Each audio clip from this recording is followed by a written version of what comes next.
My mother has a set of Waterford crystal snifters that she keeps in a locked cherrywood cabinet. They are more than just glass. They are artifacts of a lifestyle she spent 40 years curated with surgical precision. Every Sunday, before the family lunch, she dons a pair of white cotton gloves, the kind a forensic investigator might wear to a crime scene, and polishes them until they scream with light. She treats them with more tenderness than she ever treated my bruised knees or my childhood dreams. To her, a smudge on the rim is a moral failure. A chip in the base is a tragedy. These glasses are the tangible proof that the Fernandes family has arrived, that we are the kind of people who drink from legacies, not just tumblers. I am the smudge on her crystal. I am the daughter who didn't fit the mold, the one who chose the unseemly path. I'm Laura Fernandes, and in 2025, I was 26 years old. To my mother, I was a perpetual student, a girl playing at school because I couldn't cut it in the corporate world of Manhattan, where my brother, Julian, reigned supreme. To the patrons of the Azure Rose, I was a waitress, a girl who remembered their allergy to gluten and their preference for still water over sparkling. But beneath the apron, I was a different animal entirely. I was in my final year of an elite surgical residency program, specializing in neurotrauma. My hands, which my mother lamented were too rough for a lady, were the same hands that had, just 48 hours prior, navigated the delicate gray matter of a 3-year-old's brain to clip a life-threatening aneurysm.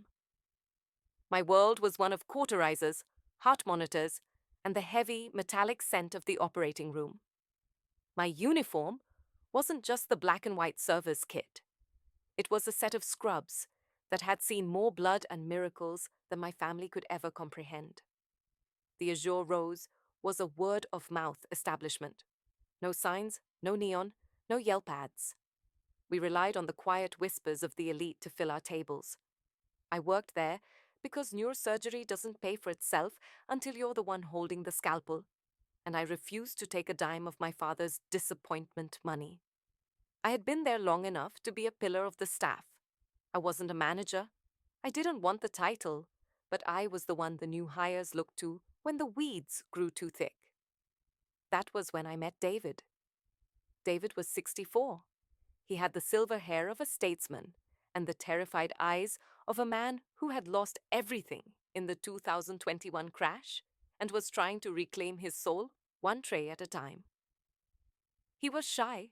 His hands possessed a faint, nervous tremor, and he worried about every detail. I liked him instantly. He was a gentleman in a world of wolves. The contrast between my lives was often exquisite.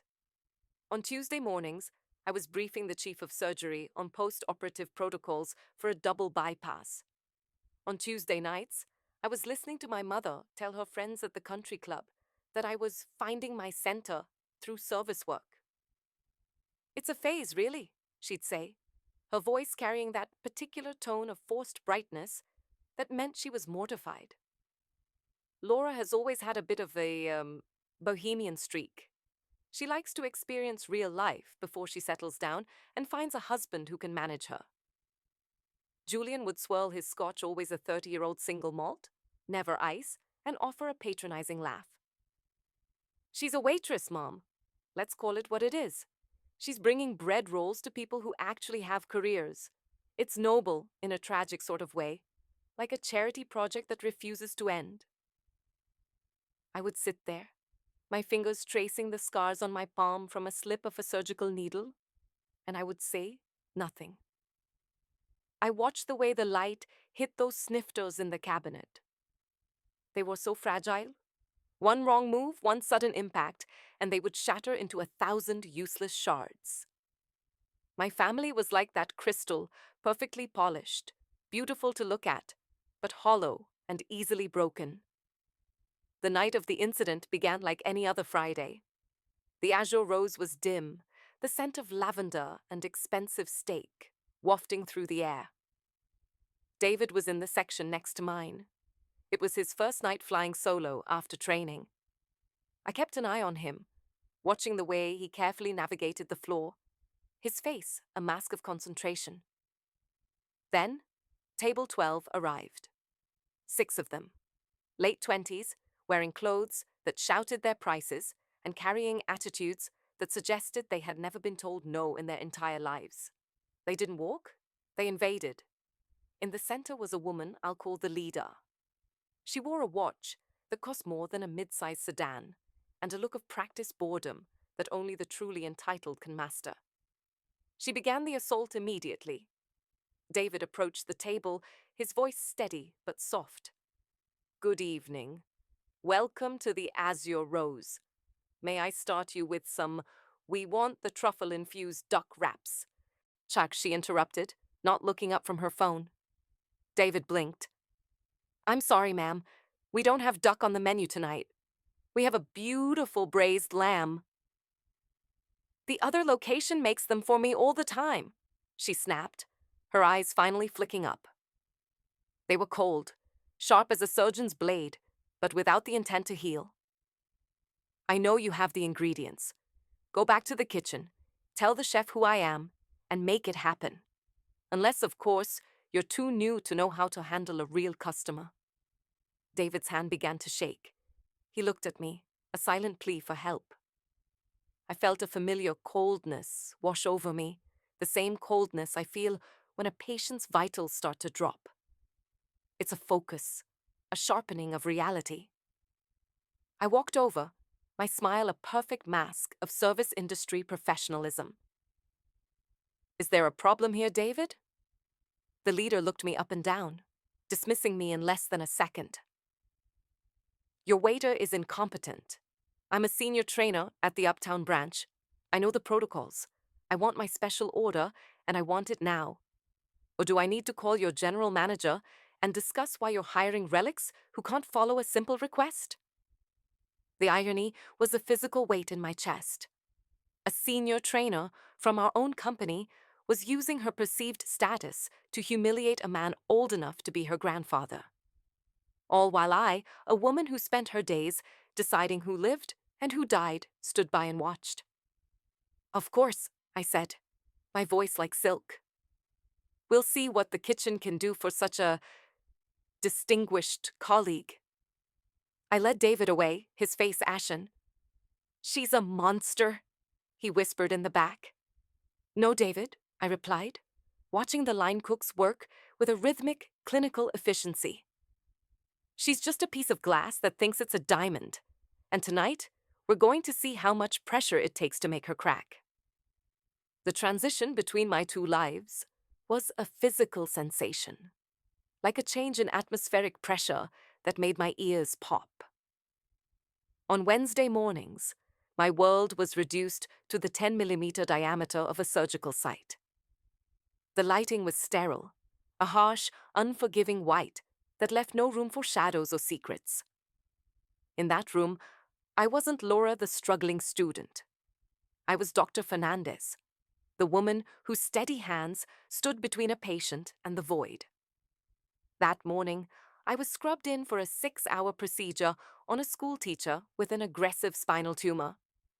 The silence in the OR was sacred, broken only by the rhythmic puffing of the ventilator and the occasional clipped command for a suction or a bipolar. My mentor, Dr. Aristo, a man who had received the Congressional Medal of Honor for his work in war zones, stood across from me. "Steady, Fernandes," he murmured as I navigated a cluster of nerves. "You have the precision of a watchmaker. It's a shame your family thinks you're still learning how to color inside the lines." He knew. He was the only one who did.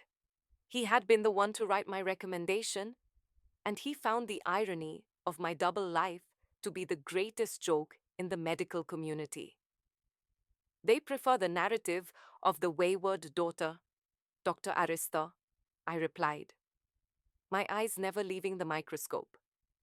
"It makes my brother's success look more impressive by comparison." "They are fools," he grunted. "You are doing work that God himself would find taxing, and they think you're finding yourself over a plate of appetizers." 4 hours later, we closed. The teacher would walk again. I stepped out of the scrub room, my back aching, my mind buzzing with the neurological data of a successful surgery, only to find 3 missed calls from my mother. I called her back while sitting in the hospital cafeteria, surrounded by the smell of antiseptic and burnt coffee. Laura. Finally, she sighed, her voice vibrating with a performative exhaustion. I've been trying to reach you for hours. Your father and I are hosting the garden committee on Saturday, and I needed to know if you could come by early to help with the arrangements. Mom, I have a double shift, I said, which was true, though she thought it was at the restaurant, while it was actually a 36-hour rotation at the trauma center. Oh, that's right. The waitressing, she said, the word sounding like a curse. You know, Mrs. Gable's daughter just became a junior partner at her law firm. She asked about you, and I had to tell her you were working in hospitality. It was so embarrassing, Laura. Could you at least try to look professional? Melissa, Julian's wife, says she has some old suits she's donating. Maybe you could take them? For when you eventually decide to have a real interview? I looked down at my hands. They were still slightly cramped from the surgical forceps. I think I'll pass on the suits, Mom. I'm comfortable in what I wear. Well, if you say so, she snapped. By the way, I told Julian about your little side hustle with the pet sitting. He thought it was entrepreneurial. He actually laughed, Laura. He said it was fitting that you'd find a job where your only responsibility is making sure a cat doesn't starve. Honestly, I don't know why you insist on these odd jobs. The pet sitting story was a lie I'd told to explain why I was at a neighbor's house at 3 a.m. once I had actually been rushing back from an emergency neuroconsult. My family had latched onto it with the ferocity of a shark. It became their favorite weapon. It's just a favor for a neighbor, Mom, I said, my voice as flat as a heart monitor's final beep. Of course it is, honey. Everything you do is a favor or a phase. Just try not to smell like a kennel when you come over for Julian's promotion dinner next week. Keith Bington is going to be there. You remember him? The CEO of Whitmore? He's very important. Please, for once, try to act like you belong at the table. I hung up. The silence of the hospital hallway feeling more like home than my mother's voice ever had.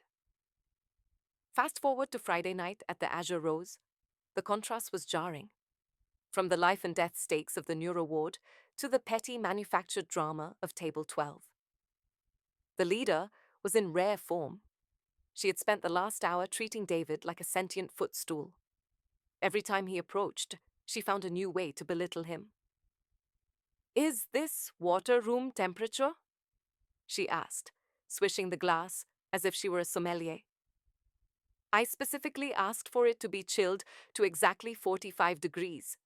Do they not teach you basic thermodynamics in whatever retirement home they pulled you out of? David's face was a map of suppressed humiliation. I apologize, ma'am. I'll get you a fresh glass immediately. And don't forget the lemon this time, her friend added. A young man in a slim-fit suit who looked like he'd never worked a day in his life. And make sure it's a wedge, not a slice. We aren't at a diner. I watched from the server station, my internal monologue, a chaotic blend of surgical checklists and rising fury. I had spent my morning suturing a human spine. I had spent my afternoon explaining to a distraught wife that her husband's cognitive functions were intact.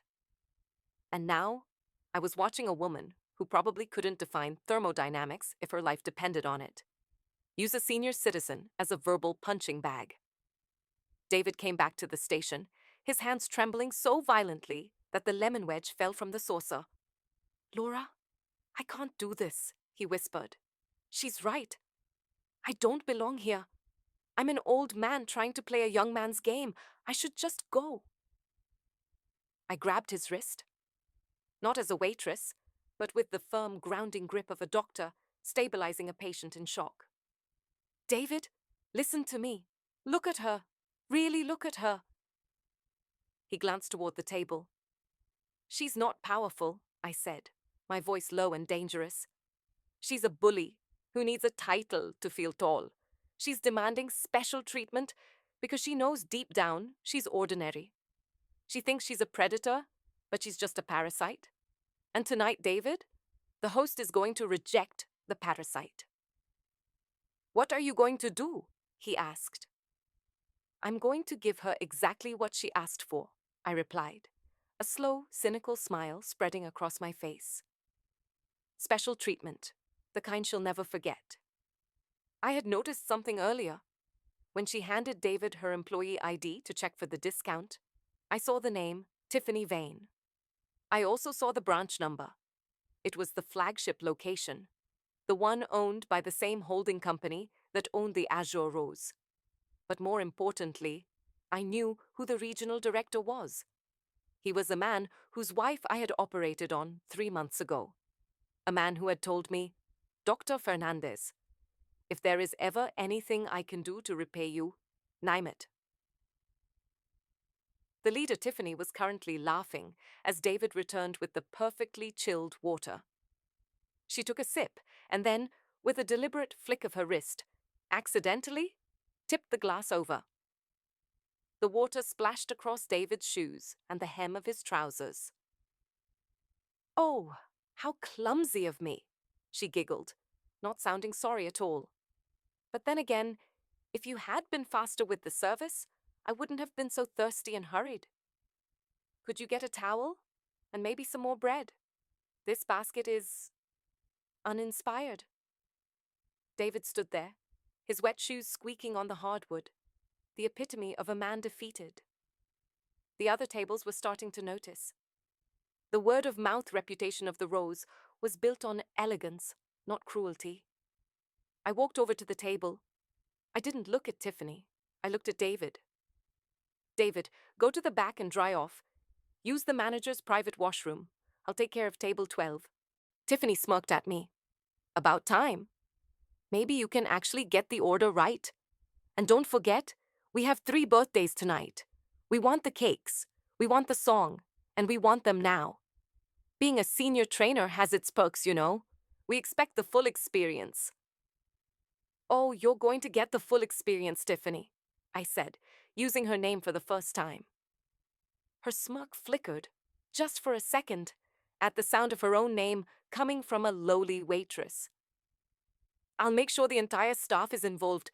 It's not every day we have such prestigious royalty in our corner. I walked away, but I didn't go to the kitchen. I went to the host stand and picked up the house phone. I dialed a private number I had saved in my contacts under patient follow-up. Regional Director Miller, this is Dr. Laura Fernandes.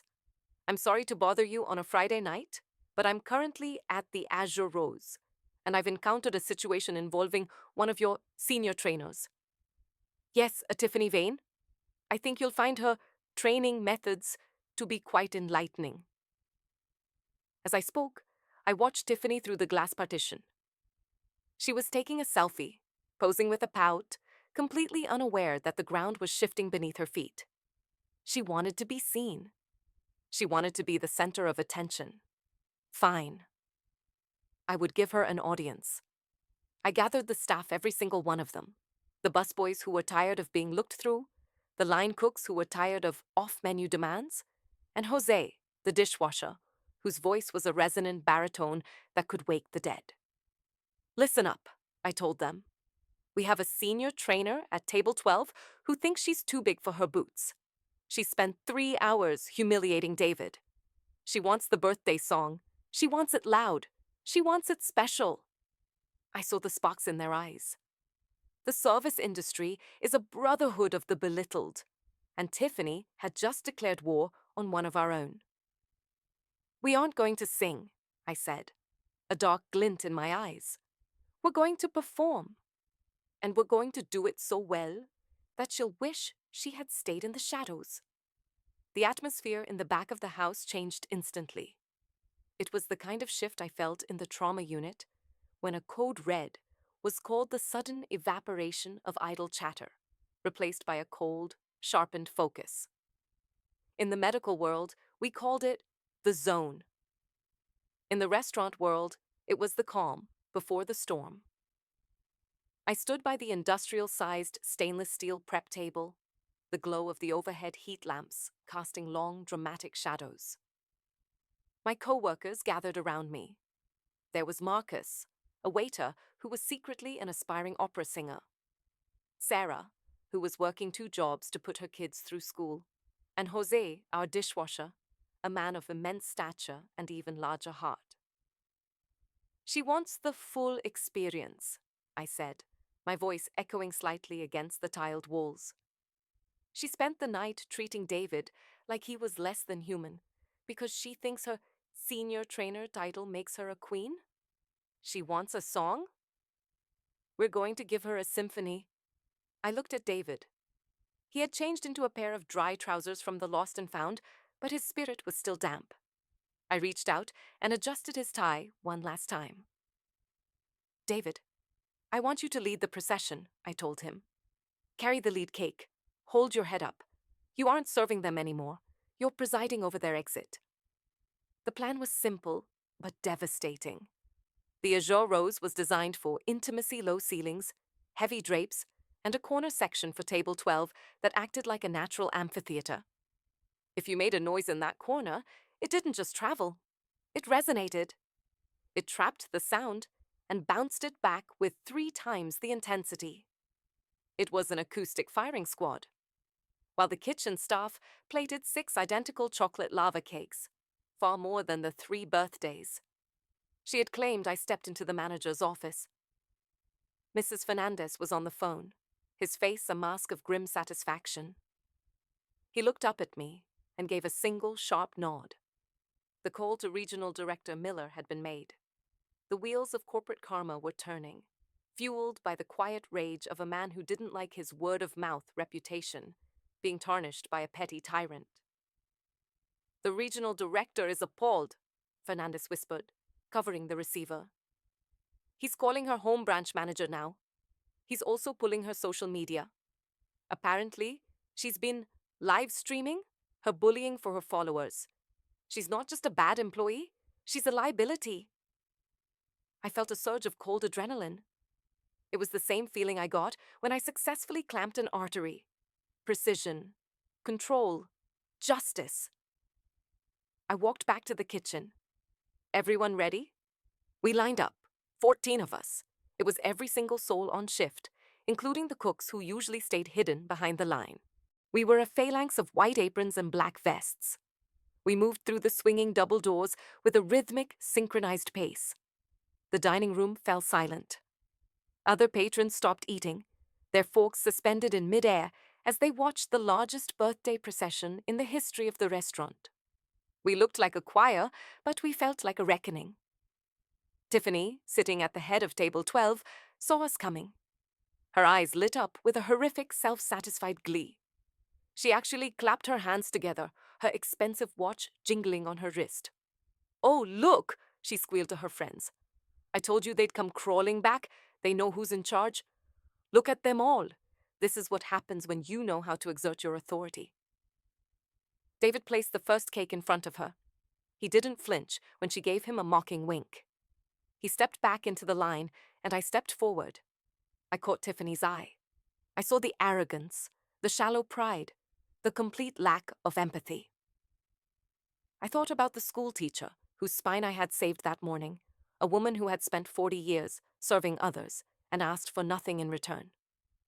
And then I looked at this girl who had done nothing but take and demand and destroy. 1, 2, 3, I whispered. And then we sang. It wasn't a song. It was a wall of sound. We didn't use the polite, melodic tone we used for families. We used our diaphragms. We used the full force of our lungs. Marcus, the opera singer, hit a tenor note that was so sharp it felt like it could pierce bone. Jose's baritone rumbled through the floorboards like an earthquake. "Happy birthday to you!" The sound hit the corner walls and folded back on table 12 with the force of a physical blow. Tiffany's smile didn't just fade, it shattered. She visibly recoiled, her shoulders jerking up toward her ears. Her hands flew to her head, trying to muffle the sheer volume of 14 voices screaming in perfect, aggressive harmony. "Happy birthday to you!" We didn't stop. We followed the restaurant's tradition of the extended version, a 5-minute rhythmic chant that involved clapping and stomping. In that enclosed space, the air itself seemed to vibrate. The wine in Tiffany's glass was dancing, creating miniature ripples that mirrored the chaos on her face. She looked around, her eyes wide with a mixture of shock and burgeoning horror. She tried to say, "Stop!" but her voice was a ghost in a hurricane. Her friends were cowering, their faces buried in their napkins, physically pained by the auditory onslaught. This was the special treatment she had demanded. This was the full experience. I watched her through the roar. I saw the moment she realized this wasn't an act of service, it was an act of war. Every note we sang was a reminder of every dish David had refilled, every insult he had swallowed, and every drop of water she had spilled on his shoes. We were screaming our dignity back into the room. When we finally hit the last, prolonged note, the silence that followed was more painful than the noise. It was a vacuum, a sudden drop in pressure that left everyone's ears ringing. Tiffany sat there, her hair slightly disheveled from the vibration, her face a pale, ghostly white. She looked like she had just been through a car wreck. She didn't look like a senior trainer. She didn't look like a queen. She looked like a small, frightened girl who had realized she was in a room full of people who saw right through her. What was that? She managed to gasp, her voice trembling. That was assault. I'm going to have you all fired. Do you hear me, every single one of you? She reached for her phone, her fingers shaking so badly she almost dropped it. I'm calling the office. I'm calling the regional director right now. You think you're funny? You think you can treat a superior like this? I wouldn't do that if I were you, Tiffany, I said. My voice was low, calm, and carried through the silent restaurant like a chilling breeze. And why not? She spat, her bravado returning in a desperate, ugly surge. Who do you think you are? You're a waitress. You're a nobody. You're a girl who carries plates for a living. Actually? Mr. Fernandes's voice cut through the air. He was standing at the edge of the section, holding a cordless phone. He looked at Tiffany with a clinical detachment that reminded me of my own gaze when examining a malignant tumor. You don't need to call the regional director, Miss Vane, Fernandes said. He's already on the line, and he's been listening to the last 15 minutes of your service experience via the host stand intercom.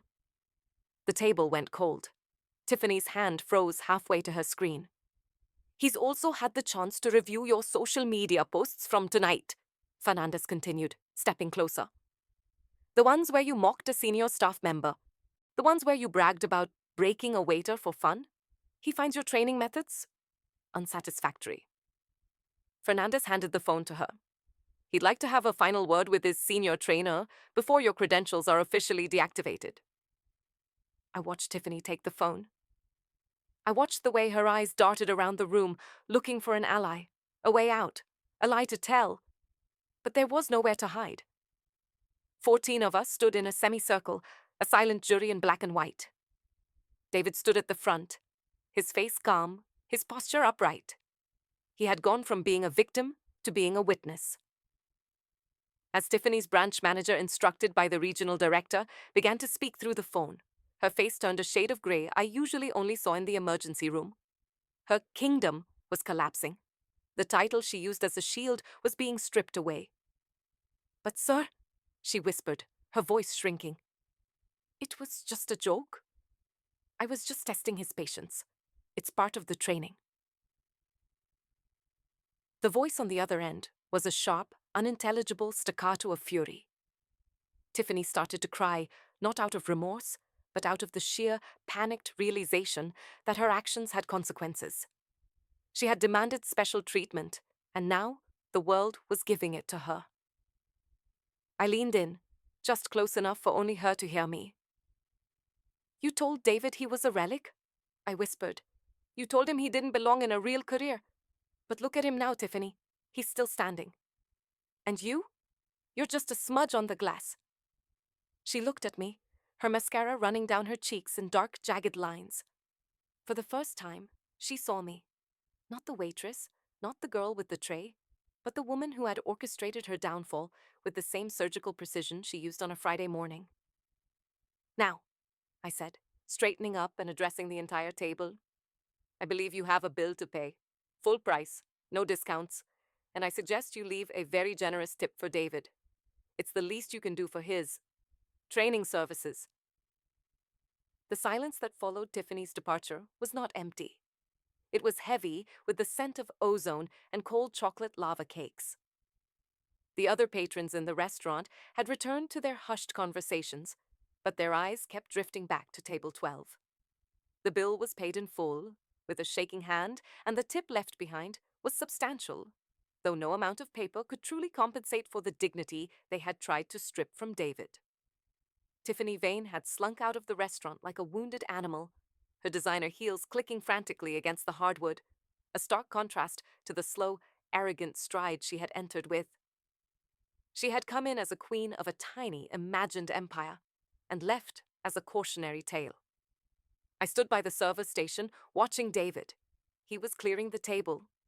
His movements were no longer frantic or nervous. They were methodical, almost meditative. He picked up the half-eaten cakes and the discarded napkins with a quiet grace. "David," I said, stepping beside him. He looked up, and for the first time, the tremor in his hands was gone. "Thank you, Laura. I didn't know I still had that much noise left in me." "You always did, David.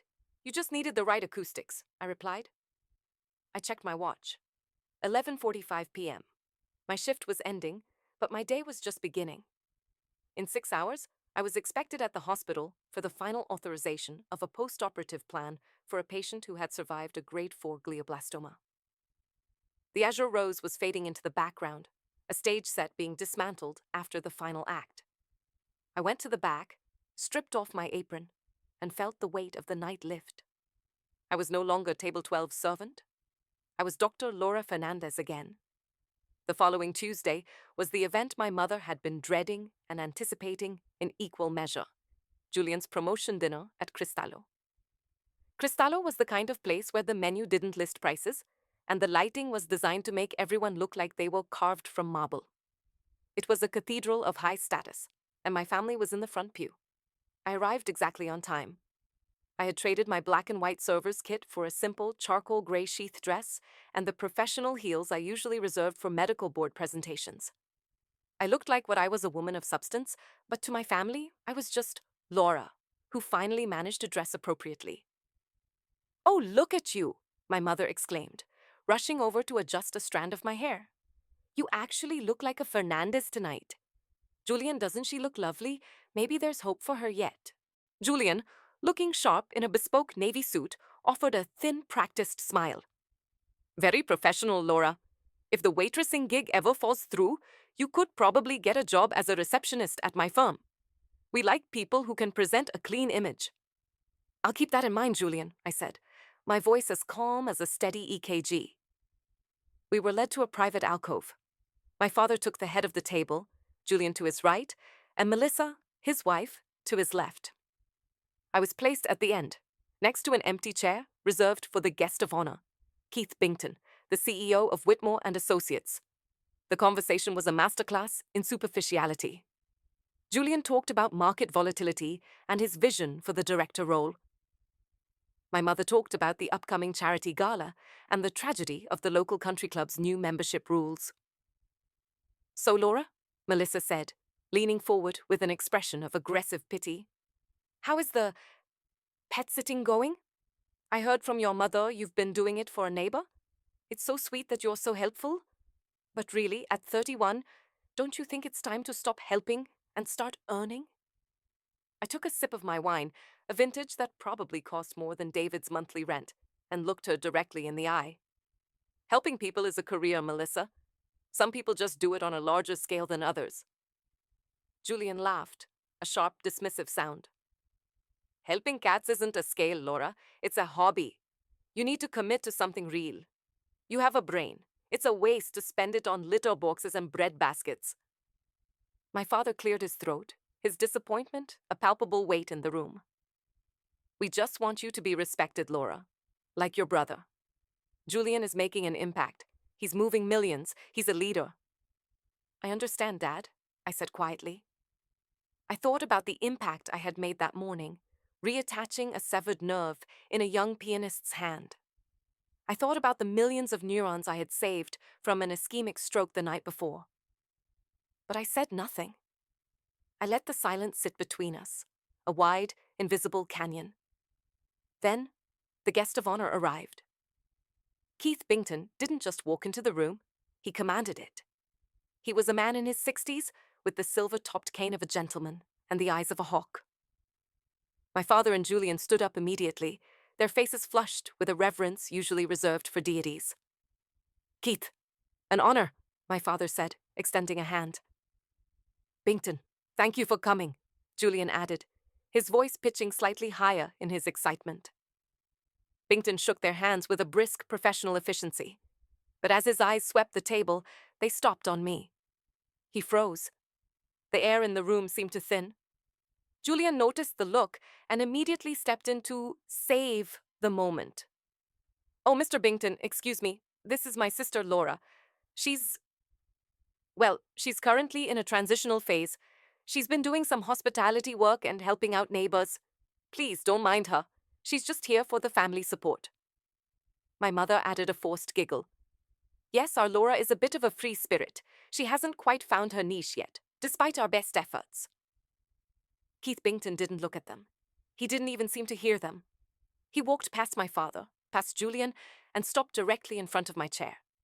I stood up. "Dr. Fernandes," Bington said, his voice thick with a genuine, profound emotion. The table went dead silent. The pet-sitting joke died in Julian's throat.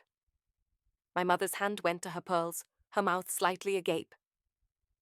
"Hello, Keith," I said softly. "It's good to see you looking so well." Bington turned to my father, his face a mask of utter bewilderment.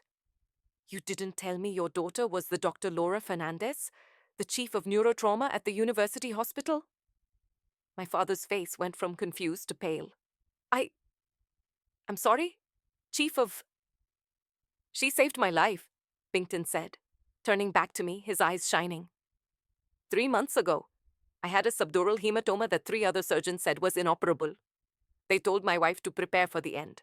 And then this woman, this free spirit, you call her, spent 12 hours in an operating room, rebuilding my brain. She's the reason I'm standing here. She's the reason I can even remember my own name." He looked at Julian, who was now the color of a fresh sheet of paper. "Transitional phase? Julian, your sister is the most prestigious neurosurgeon in the tri-state area. She's briefed the Surgeon General. She's a pioneer in her field." Bington looked around the table, finally noticing the stunned, horrified expressions on my family's faces. He saw the way Julian was clutching his scotch. He saw the way my mother was staring at me as if I were a stranger. "Wait," Bington said, his voice dropping an octave, becoming dangerous. "You? You didn't know? You thought she was a... What did you say? A pet sitter?" The silence that followed was exquisite. It was the full experience. It was the sound of 1,000 wine glasses shattering in a locked cherrywood cabinet. "I told you I was in medicine, Mom," I said, my voice calm and conversational. "I told you I was joining the hospital staff. You just heard service work and filled in the blanks yourself. You wanted a disappointing daughter because it made Julian's promotion look like a miracle? You wanted the pet sitter narrative because it was cleaner than the truth." Julian finally found his voice, though it was barely a whisper. "But the restaurant. The azure rose. I saw you there. I saw you in the apron. I worked there to pay off my student loans without taking Dad's disappointment money," I replied, looking him in the eye. "And because it's a lot harder to be a good person to a waiter than it is to be a good person to a CEO. It was a test, Julian, and you failed it every single Sunday." I turned to Keith Bington. "I apologize, Keith. I don't think I can stay for dinner. I have a 4 a.m. consult, and I've had quite enough hospitality for one evening." "I completely understand, Doctor," Bington said, bowing his head in a gesture of profound respect that he had never shown to my brother. "I'll walk you to your car." "No need," I said, picking up my clutch. "I've spent 10 years navigating my way through the dark. I know exactly where I'm going." I walked out of Cristallo. I didn't look back at the table. I didn't need to see the look on my mother's face or the way Julian was staring at the tablecloth as if he could disappear into the linen. I stepped out into the cold New York night. The air was crisp, and the city lights were blurred by a light mist. My phone buzzed in my bag. A text from David. "Laura, I just got my first paycheck as head server. I'm taking my son out to dinner tonight." I told him the truth. He's proud of me. "Thank you for making me loud again." I smiled. I felt a sense of absolution that no degree or title could ever provide. I walked toward the subway, my heels clicking against the pavement with a rhythmic, confident beat. Behind me, in a Michelin-starred restaurant, my family was finally understanding what it felt like to be underestimated. They were finally seeing the crack in the porcelain. But tonight, I wasn't the smudge. I was the light that made the smudge visible. And as the train pulled into the station, carrying me back to the life and death stakes of the real world, I finally felt like I was going home. The end.